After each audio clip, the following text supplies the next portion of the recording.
Hello everybody, and thank you for joining us for today's event. This is part of a mini-series of webinars which highlight the questions most frequently asked on our helpline from the top 5 most common topics.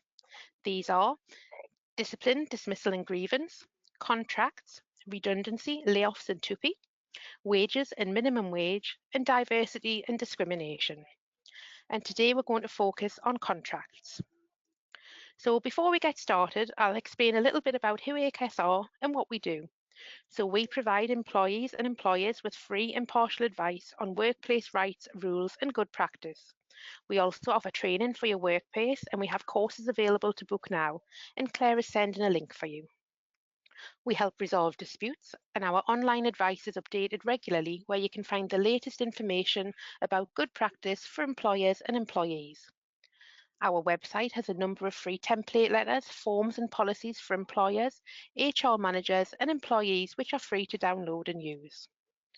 So we're going to be looking at the commonly asked questions on contracts, but firstly we thought it was a good idea to define what a contract is. So a contract is the legally binding agreement that governs the employment relationship. It could be verbal or written, and in this webinar, we're going to look at the questions our helpline advisors tell us that they are asked about contracts most frequently. So let's get to the questions. And the first question in the top 10 is, so a question that comes from both employers and employees, can an employer deduct training costs from wages?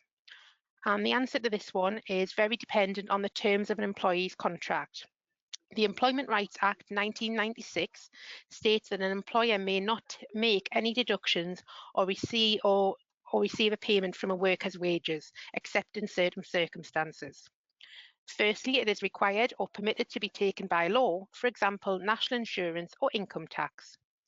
Another reason may be if there is a relevant term in the worker's contract or if the worker has given prior written consent that the deduction can be made from their wages, for example, for a travel season ticket loan. The courts have indicated that where an employer pays for a worker's training, they can require a minimum period of service after the training is completed. So, for example, Sam, an employee, asks an employer to pay for their professional qualification in bricklaying. Sam agrees that if they leave their employment within three years of completing the course, they will pay back 50% if they leave within 1 to 2 years and 25% if they leave within 2 to 3 years. An agreement cannot be used as a penalty clause or for mandatory training that would be needed to provide it in any event, for example, health and safety training. Any agreement to deduct training costs needs to be clearly set out in either an employee's contract or a separate agreement, and an employee should check this carefully. If there is no agreement, the deduction may be unlawful and an employee could make a claim to a tribunal. So moving on to our next question, can an employer change an employee's contract? So sometimes it's necessary for an employer or employer to request a change to their terms of contract. An employee might want to change their contract because of changes in their personal life. And an employer might want to change contract because technology has impacted the way the work is done. So for example, there are a few ways an employer could change terms. So sometimes terms can be changed because the contract itself allows for the change with a flexibility clause. For example, an employee's place of work may be in one location and the employer needs to move to new premises. If the contract states that the place of work is a town rather than the street name or the workplace, this change could potentially be made without having to obtain employee permission. These kinds of clauses should be clear in a contract and not be too wide, otherwise an employer may not be able to rely on them. It's advised that employers should still talk to their staff where a flexibility clause applies, as this can promote good working relationships. So if an employer does wish to change contractual terms and conditions, best practice is that they talk to the employees and seek to get their consent. It's important to note that when an agreement has been reached through a trade union, then this will affect all workers, whether they are members of the union or not. Employees should be made aware of the matters a union can negotiate on their behalf, and they should be provided with this as part of the duty to provide written terms. An employer does have options available if they cannot reach an agreement, but both options come with a risk. So these options are to change the contract unilaterally. This could mean that the employer has breached the contract of employment. If an employee continues to work without raising the issue with their employer, they will be considered to have accepted the new terms, even if they don't sign the new contract. An employee's option here could be to write to their employer and say they are working under protest. They should then take legal advice on taking court or tribunal action. A last resort option, if an employer cannot get consent to change the contracts, is to dismiss an employee and offer them re-employment on new terms. Employers considering this action must follow the Code of Practice, which came into force on the 18th of July 2024. This action by an employer is a dismissal, and if staff do not accept the new terms, they could bring a claim of unfair dismissal. It's always best to get agreement, as the last two options can result in legal claims. So moving on, our next question is, I have a restrictive covenant in my contract. Is it enforceable? So restricted covenants limit what an employee can do, either whilst they're employed or after finishing their employment. An example would be a term preventing a hairdresser from working within a half-mile radius of the salon for 6 months after leaving, or restricting their contact with clients. Whether the term is enforceable or not depends on whether it is reasonable. The things that a court would consider to determine this are, is the restriction within a reasonable distance? So example, it may not be reasonable to restrict somebody from working anywhere in the UK, but it may be reasonable to restrict them working in the same town or city. Another thing a court may consider is the length of time for which the person is restricted from working and whether it's reasonable. It is not usually reasonable for the covenant to last forever, but if it lasted 6 or 12 months, this could be seen as reasonable. A court would also consider whether there might be a risk to information, relationships, clients, or suppliers without the term. For example, does the term protect a genuine business interest? In the case of our hairdresser, then it could have serious implications for an employer's business if a hairdresser was able to service existing clients who live in the same neighbourhood. Another thing to be considered is whether the restrictive covenant is fit for purpose, considering all of the circumstances. Helpline advisors would usually recommend legal advice is taken, as enforcement involves civil court, which is outside of Acas's remit. So moving on to our next question. So what happens if as an employee, I don't give the notice required in my contract? So an employee should always consider their contract carefully, as if they do not give the correct notice, this could be seen as a breach of contract. In situations where an employee does not work their full notice period, an employer has the right to pursue an employee for potential breach of contract through the civil courts. An employer would need to show what their losses are, which may include, for example, the cost of hiring a temporary worker to cover the work, or additional paid overtime for colleagues. Pursuing a breach of contract claim through the courts is outside of the remit of Acas, so employers should take legal advice on the best course of action. By not working notice, an employee is not entitled to be paid for the hours that they don't work, but an employer would not have the right to withhold pay for hours worked and any holiday pay. If an employee needs to leave earlier than the end of their full notice period, ideally they should talk to their employer and agree this. So moving on to our next question. All employees, so my employer won't let me change my hours. They have refused my flexible working request from when I come back from maternity leave. What can I do? So all employees have the right to flexible working. From the 6th of April 2024, this is a day one right, and 2 requests can be made in any 12-month period. An employer should act reasonably, not discriminate, and only refuse a request if they cannot provide a valid business reason, which also must be one of the statutory reasons to refuse a request. For example, there isn't enough work at the time the employee proposes to work, or that they wouldn't be able to reorganise existing staff. More information on this can be found in your handout. So if an employer is thinking about refusing a formal flexible work request, they must hold a meeting with an employee to discuss the reason for the refusal and to discuss potential alternatives that could work, and this can help find solutions that would work for both parties. So for example, Jenny has asked to return from maternity, reducing her hours to 3 days. She proposed to work Monday to Wednesday, and the employer does not have enough work for her on these days. In the meeting, they explain this and suggest a Wednesday to Friday working pattern. Jenny is able to speak to the nursery and change the days for childcare. So an employer should deal with a flexible work request within 2 months unless both parties agree to an extension. The time frame includes the time to appeal. An employee who has had their flexible work request denied should firstly appeal the decision. If the appeal is rejected, they could present a complaint to an employment tribunal. The employee cannot make a complaint solely on the basis that they disagree with the decision. It must be based on the employer dealing with the request unreasonably by not giving a valid reason or giving a reason based on incorrect information. So as a reminder, we have a webinar that covers flexible working in more detail for anyone who is interested in knowing more. So moving on to our next question. So does an employer have to provide a written contract to an employee?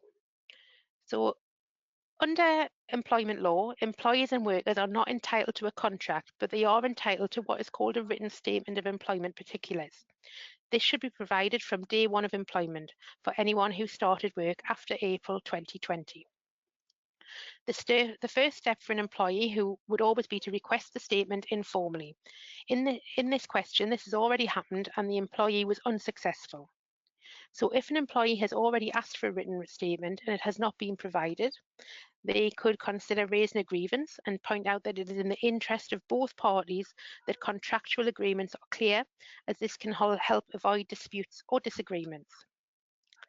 If an employer refuses to provide one at this stage, an employee can contact Acas for early conciliation.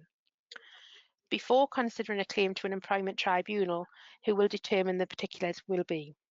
It's important to note that a standalone claim to an employment tribunal for a written statement has no monetary value.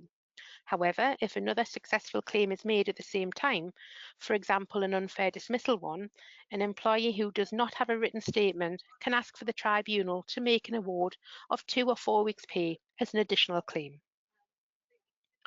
So moving on to our next question. Is my contract still binding if I've not signed it?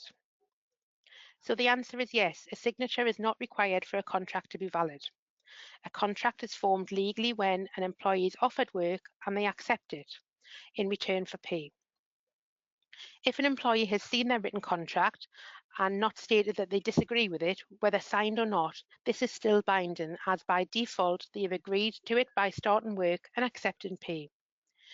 It is best practice for both parties to ensure signatures on contracts to help to avoid disputes in the future, as it's clear then that everybody agrees with the terms. So moving on to our next question. If an employer doesn't pay me, can I stop going to work until they do? And can they dismiss me if I don't go in? So when an employer does not pay their employees, this can cause significant difficulties for them and can affect a worker being able to pay for transport to get to work. However, non-payment does not automatically entitle an employee to refuse work. If an employee is not paid, they could make a claim to the employment tribunal for non-payment of wages. However, before this, they should talk to their employer. This is always the best first step. It may have been a payroll mistake, which can be rectified very quickly. Having a conversation opens the opportunity for an employer and an employee to make arrangements until the next payday, particularly if the employee is struggling financially. If this doesn't work, an employee could raise a grievance, given a clear deadline as to when they expect a reply. An employee may give a relatively short period for an employer to respond, but this time should still be reasonable. The last step would be to contact Acas for further advice. One option is to start early conciliation before making a tribunal claim for non-payment of wages. And the other option could be an enforcement by HMRC for an employer's failure to pay national minimum wage. And a helpline advisor will be able to talk through the benefits and risks of each option. So moving on to our next question. Can an employer offer a settlement agreement to end an employee's contract? So settlement agreements are a type of contract which can be used to end the employment relationship on agreed terms. Sometimes they are referred to as compromise agreements. While settlement agreements are an option, remember workplace issues are best resolved by informal discussions or by formal means, such as a disciplinary or grievance procedure. The key features of a settlement agreement are that they are legally binding, so once they are signed by both parties, are contractually bound to follow the terms. They are also entirely voluntary. They can include any legal terms and conditions that are mutually agreed, and neither side has to agree them if they do not wish to do so. They are confidential, and negotiations about settlement agreements are not usually able to be brought as evidence at any later employment tribunal hearing or in any court proceedings. An employer usually receives something of value, for example, a financial payment or an agreed reference, and in return for this, an employer will give up their right to bring any claims covered by the agreement.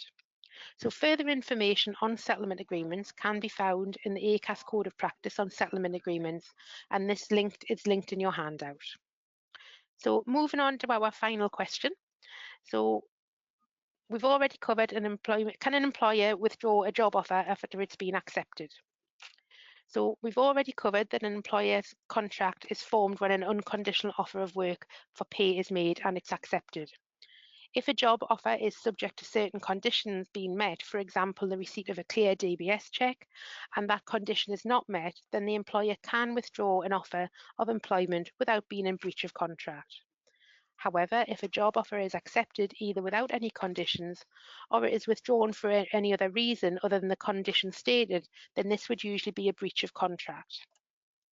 An employee could make a claim in a civil court at an employment tribunal. As civil courts are outside of Acas's remit, employees in this situation should take legal advice.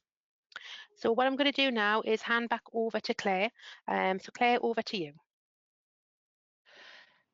Thanks, Judith. It's been really helpful going through those questions. I'd like to remind you that this is the second of a series of 5 webinars. The next 3 in the series can be booked on our website, and you can find all the recordings of past webinars here too.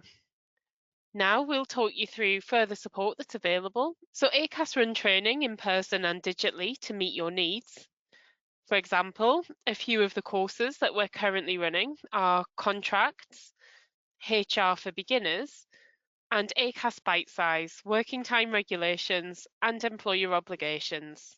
The benefit of all our training sessions is that you can interact with our advisor, collaborate with like-minded individuals, and ask questions to ensure you understand the context in relation to your own situations. You can also follow up with the individual trainer if further support is required. We can also run any of our training for individual workplaces, and in this case, the content can be fully tailored to you. For more information on prices and how to book, please visit our website using the link on the slide, head to the training section, or call us on 0300 123 1150.